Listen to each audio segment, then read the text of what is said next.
S'il est un secteur qui connaît aujourd'hui un foisonnement d'initiatives digitales, c'est bien celui du prêt-à-porter féminin.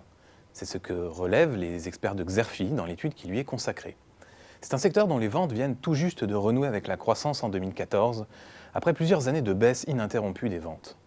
Au premier rang des bénéficiaires de ce redressement figurent les chaînes spécialisées, comme Camaïeu, Cache-Cache ou Etam, qui ont fait des efforts sur le web marchand. Ces enseignes ont longtemps été reléguées au second plan, mais elles sont montées en puissance pour rattraper leur retard. Si bien qu'aujourd'hui, leurs ventes en ligne progressent désormais plus vite que celles des pure players.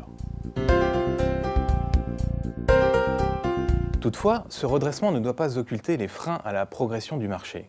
Les acteurs sont aujourd'hui confrontés à la dégradation de l'environnement économique et à des pressions sur le pouvoir d'achat. Il faut dire que si le shopping reste un plaisir, cela n'empêche pas le post-habillement d'être particulièrement sensible aux arbitrages budgétaires des ménages. Conséquence, les stratégies d'achat évoluent. Aujourd'hui, les consommatrices recherchent la bonne affaire de manière complètement décomplexée, ce qui entraîne mécaniquement une baisse des prix. Première conséquence, la part des achats réalisés en solde ou en promotion augmente régulièrement. Autre conséquence, les ménages se tournent de plus en plus vers la consommation collaborative en s'intéressant aux produits d'occasion et de location, ce qui pèse sur les ventes de prêt-à-porter neuf.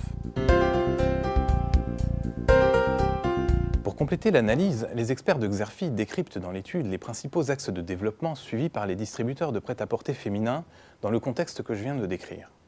Des axes de développement qui font la part belle au numérique, vous l'aurez bien compris. Citons d'abord le déploiement sur les réseaux sociaux. Cette stratégie vise à encourager les actes d'achat, mais aussi à capter et à fidéliser la clientèle. Le deuxième axe de développement, c'est l'élaboration d'une stratégie cross-canal.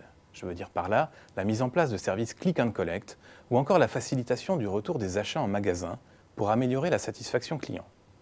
Enfin, citons les efforts entrepris dans la digitalisation des points de vente, une digitalisation qui passe par des outils comme des cabines d'essayage virtuelles ou des bornes numériques. L'objectif étant d'améliorer l'expérience client.